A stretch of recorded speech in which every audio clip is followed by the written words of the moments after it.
Hi everyone. Glad to have all of you folks here. Today is, in fact, today's article. We have been waiting for this article for quite some time. To think about it, 10 years ago, the unicorn that India was familiar with, or not so familiar with, was InMobi, and 10 years now, we have 100 unicorns out of India. So very glad to be joined with Chandra and Aviral. Hey guys, how are you guys doing? Hey, we're great. We're great. Really excited to be here, Raj. Absolutely. So we're going to talk about how opened up the banking system to SMEs. What problems led to the serial entrepreneurs, the Achutan family, to start Open Financial, and eventually how it's a pre-pandemic company. So how was the scenario like pre-pandemic? How was the scenario during pandemic? And how does the ecosystem overall look like in the coming years? Amazing. So we're going to start with understanding a bit about the Achutans. And over here, the current co-founders of Open, Anish Achutan, Ajish Achutan, Anish's wife, Mabel, and the CFO, Dina. All of the three of them, Anish, Ajish, and Mabel, they go years back. In fact, Anish and Ajish are brothers, and Mabel is Anish's wife. So in 2007, that's when the couple, Anish and Mabel, started their company. It was called Cash Next Technologies. Essentially, it focused on offering mobile payments based on a sound encryption technology. So back in 2007, mobile payments were unheard of using sound encryption. Sounds alien if we dial back. They were quite ahead of their time. Then the next venture that they had, the next venture in 3 years' time, it was another mobile payment solution catered towards telephone operators. In 2012, that's when Anish, Ajish, actually in 2012, that's when the family got together and they started something called Zwitch. So what is Zwitch? Let's understand in 2012, e-commerce in India was just picking up. And there were D2C dreamy-eyed founders who would really want to sell directly to the customers. But in many cases, the buying journey is not as smooth as it is today. What's the main problem that they noticed? The main problem is that in the buying journey, when you put something in the cart, if you want to buy that product, you would have to go on to a different platform to put in your credit card details to essentially, because the entire journey was not integrated into one. Zwitch essentially came in and solved that. And then they realized that this is a problem which will be solved at scale as the Indian e-commerce system, the D2C ecosystem grows. It was acquired by Citrus Pay, and then Citrus Pay got acquired by PayU. And in 2017, when all of these transitions have happened, Anish, Ajish, and Mabel, actually joined by Dina, they had identified another big problem that is plaguing Bharat. And that is, how do you solve for the business financing for SMEs? So let's take a step back. Let's understand, if you're running a business, what does business finance, where does business finance come in? You have invoices which you have to pay to your vendors. You have to manage the demand. You have to manage payroll, expenses, and host of all other transactions related issues, which right now seems very well taken care of given the fintech boom. But in 2017, all of them needed individual portals. And none of the portals would talk to any of them. So if I had to raise an invoice, pay an invoice, do payroll, do expense management, there would be 1, 2, 3, 4, 5, 6 X number of portals. And none of them was integrated with the traditional banking platform. So if you're banking with an HDFC or an ICICI, they would have their own platform. Yeah. So Open was born. And when Open was born, their V1, which they took to market in 3-4 months of time, uh, they said that we're just going to build a platform which allows you to collect payments and eventually allows you to withdraw those payments into your bank account. And then eventually they raised a they came up with their V2, which also allowed bulk payments. But along all of these, there was an aha moment. Just collecting payments and allowing it to be withdrawn is not going to solve their purpose long term. How do you monetize? You can only monetize if you're sitting on the flow of money and there's actual money sitting in the bank. That's when they realized that if you create a proper current account, give your SMEs a checkbook, a card to work with, that's when you're controlling the flow of money. So that's one aha moment which they rolled out as a second version of the product in 2018. But then there were problems. The problem is that, and obviously, as you launch a startup, as you grow a startup, you always, your stream of problems seem to be never ending. They realize that all the banking partners that they integrated with, each and every banking partner would have their unique tech stack. And those legacy tech systems would need their own individual integrations. So it's not scalable. It's definitely not sustainable. So they created a one solution for all of these integrations, which allowed them to integrate any bank in a matter of few days. But then there were more problems. The fundamental problem is Asia so far had not seen any neobank. What's a neobank? A neobank is not a traditional bank. It builds a layer of ease on top of an existing bank. There were neobanks present, but not none in Asia. And obviously they haven't had worked with any neobank before. So how do you learn to build your aeroplane while you're down, while you're going down that cliff? You talk to your customers, you talk to people who are buying your products, you listen to their feedback and you incorporate those feedback. That's how essentially Open scaled. Eventually, Open had enormous interest from investors, and I think in 2019 is when they raised their 5 mil Series A. By that time, they had scaled to the version one product was being used by 10,000 SMEs already, and they had plans to onboard 100 to 100,000 more SMEs in a year or two's time. So Chandra, what's important is that once COVID struck, how did this entire ecosystem play out? How did Open play out? Before I get into COVID, I want us to talk a little more about the SMEs. Okay. Mm-hmm. Now, because let's be honest, the small and medium enterprises, they are the backbone of the Indian economy. Mm-hmm. They employ 40% of our workforce. They account for 30% of our GDP and nearly half of our exports, right?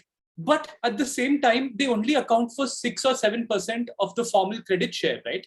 They face a gap of trillions of dollars of like capital and debt that they could take on, but they don't. And why is this happening, right? It makes no sense. So we kind of but like when you actually look at it, it's hard to see the credit worthiness of such companies. Okay. And also most formal banking requirements look for collateral, like assets that can be pledged versus the ongoing cash flows, right? And because the lenders such as big banks, they rely on past credit history for giving out loans, this means that such SMEs can never build a credit history in the first place. So it's like a really crazy chicken and egg problem, right? And also when you apply for a loan, like only 47% get fully funded. And because the process is so cumbersome, there's so much paperwork and approvals and meetings. So like if you're a small business owner, you're left waiting for months for your loan, right? And like when you need money immediately, that just doesn't work. So, and at the same time, you've got microfinance lenders, right? But they give like bottom of the pyramid needs at like really tiny amounts. And the traditional banks are serving large corporations with significant assets. So there's like a middle of the pyramid where, it's an untapped white space. And, they need working capital, they need money for business expansion, they need seed funding and property equipment upgrades. So, so banks like Open, they kind of come in, so these emerging startups, Open among the forefront of them, right? They offer like these alternate data sets to underwrite loans. They co-lend with traditional banks at higher rates. They digitize the customer onboarding and distribution. So they make the credit accessible, affordable, and contextual for SMEs, right? Now, and yeah, so and like if you're like a businessman, you don't have like you need the money, right? You can't lose business. You can't handle the opportunity cost. So you're okay with borrowing at a higher rate. And so basically, as the world entered 2020, like a storm started happening, right? So like for neobanks like Open, the COVID pandemic proved a shot in the arm. Why is that? So basically, if you're going to go to a bank branch, you normally be going there physically, the health risk of that or handling physical notes. It pushed customers to adopt digital means, right? So the neobanks were the messiah for this, because you could basically just go into your app, tap a bit, and boom, you got money like magic. And the neobanks, so the SMEs use the neobanks for emergency working capital to keep their businesses alive and restart once the lockdown eased, right? And also one interesting thing that Open really did, so instead of relying on heavy collaterals or a credit history, they used available business data like tax payments and the frequency of paying out vendors, right? So they also gathered like the balance sheet information that you normally get from non-banking services, and that helps them tailor the credit services for the SMEs. So Open was quick to recognize this trend, okay, where especially where due to the pandemic, a lot of traditional businesses and entrepreneurs shifted online. So Open was quick to recognize that, and it built Open Book. And it's a free financial app that came with an inbuilt online bank account and tools to manage your business in one place. So you can collect payments via WhatsApp, you can reconcile payments automatically, you can, create accounting reports and GST compliant invoices. So like Open calls it Dhande ka Naya Sukh, newfound piece of doing business. And before its funding round in October 2021, Open had a 10x growth over the 18 months of the pandemic, which is insane. And it fed a product flywheel. So the more growth they have, the more transaction volume they have, the more data they get, which will help them create more customized offerings, which expands the customer base. So by the end of 2021, they processed about $24 billion in annual gross transaction volume and served over 2 million SMEs. And they're adding about 90,000 customers to the platform every month. So it provided the perfect boost to Open, but it also provided the boost to competitors too, which leads us to the next part. Right. So, Chandra, in your opinion, do you think there are a lot of competitors, a lot of new banks? In fact, I think the last year saw almost 7 new banks being opened. Absolutely. Who do you think are uniquely positioned to take advantage of this? Is there any competitive moat, or is it more like people selling shovels in a gold rush and seeing where it goes? It'll be very interesting to see. So the closest competitor to Open is NIO, NIYO, and they raised about $100 million in a Series C in February 2022. So similar to other neobanks, they focus on consumers. So they provide digital savings accounts in partnership with banks, and they have 4 million consumers, right? So they've processed about $3 billion in transactions, and they claim they're India's largest consumer neobanking platform.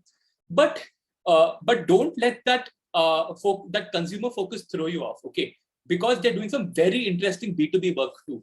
So if you look at their payroll solution, Neo Bharat, they provide blue-collar workers with a salary account. And that payroll software makes it easier for companies to manage the workers' salary information. And they also offer the app in 10 regional languages with a clear focus on tier 2 and tier 3 cities instead of the other neobanks, which are more focused on metros. And especially the blue-collar segment, most of the workers are underbanked, right? So this could be the wedge Neo needs to crack the SMB market. And how Open will compete with this, we'll have to basically wait and watch. And there are two more big competitors, which I want to talk about right now.